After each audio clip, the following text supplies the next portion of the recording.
In 1979, Siegelman was elected Secretary of State of Alabama. He served as Secretary of State from 79 to 87, and then as the Alabama Attorney General from 87 to 91, then as Lieutenant Governor from 95 to 99, and in 1999 he won election to governor on his first attempt. He got close to 60% of the vote. On May 27th, 2004, Siegelman was served an indictment on federal charges, but the day after his trial began, prosecutors abruptly dropped all charges. The judge threw out much of the prosecution's evidence and stated that no new charges could be refiled based on the disallowed evidence. And then on October 26, 2005, Siegelman was indicted on new charges of bribery and mail fraud. 2 former Siegelman aides were charged in the indictment as well. Siegelman was accused of trading government favors for campaign donations when he was governor from 1999 to 2003 and lieutenant governor from 1995 to 1999. Richard Scrushy, founder and former CEO of Health South, was accused of arranging $500,000 in donations to Siegelman's campaign for a state lottery fund for universal education in exchange for a seat on a state hospital regulatory board. Scrushy, who had served on that board over the past 3 Republican administrations, had recently been investigated for his part in the Health South Corporation fraud scandal. On June 29, 2006, just 3 weeks after losing the primary, a federal jury found both Siegelman and Scrushy guilty on 7 of the 33 counts in the indictment. 2 co-defendants were acquitted of all charges. Siegelman was convicted on 1 count of bribery, 1 count of conspiracy to commit honest service mails fraud, 4 counts of honest services mail fraud, and 1 count of obstruction of justice. Siegelman was acquitted on 25 counts, including the indictment's allegations of a widespread RICO conspiracy.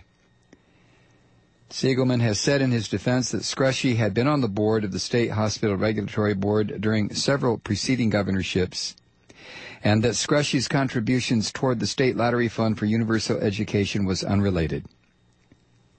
He says that such charges, in addition to being unfounded, are without precedent. Siegelman is out on bond. Scrushy remains in federal prison.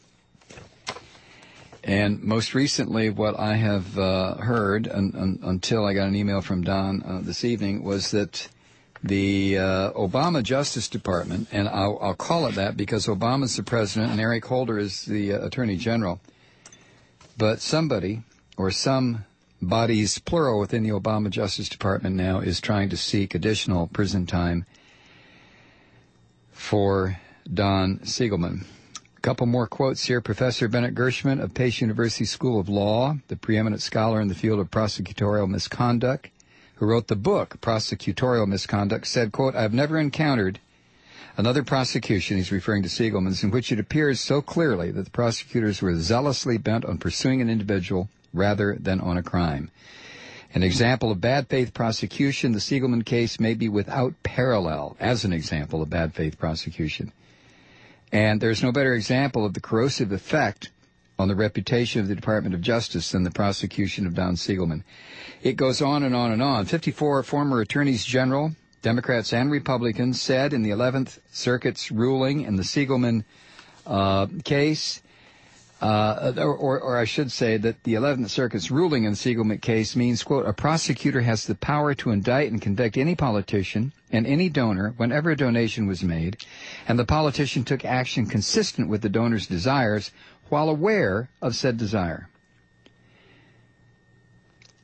54 former state attorneys general, Democrats and Republicans, said in their brief to the 11th Circuit Court of Appeals in the Siegelman case, quote, "Such an interpretation puts at risk every politician who accepts a campaign contribution.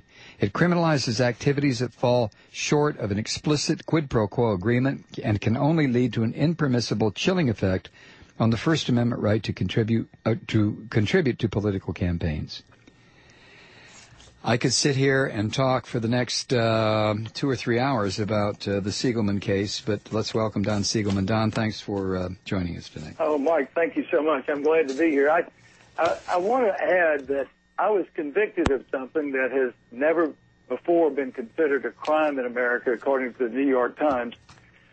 I reappointed a contributor to a non-paying, all-voluntary board, a board, as you noted, on which this gentleman had sat through 3 previous governors. Mm-hmm.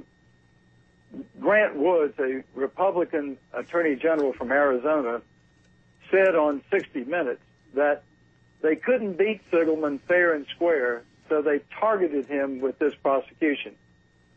My investigation was started by Karl Rove's client, the Attorney General of Alabama.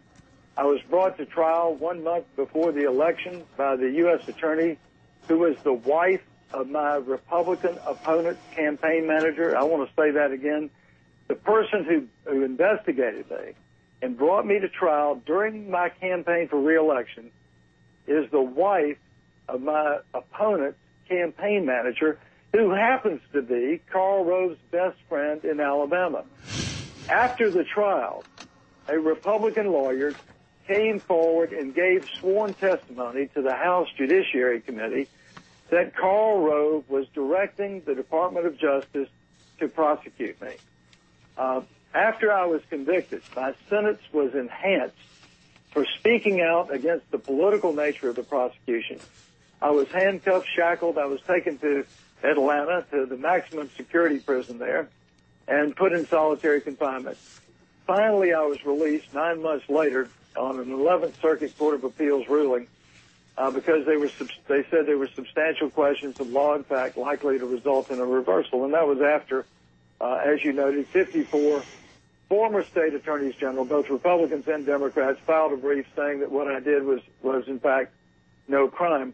The point I would like to make, I guess, is twofold. One, if this can happen to me as a governor, it can happen to anybody in this country. It can happen to you, Mike. It can happen to your producer. It can happen to you, any member of your family. But so this fight that I'm fighting, yes, it's about my freedom, but it's also about restoring justice and bringing people like Karl Rove to justice, who has threatened our democracy, subverted our constitutional rights, and used the Department of Justice as a political weapon to attack his political opponents. Mm-hmm. Why?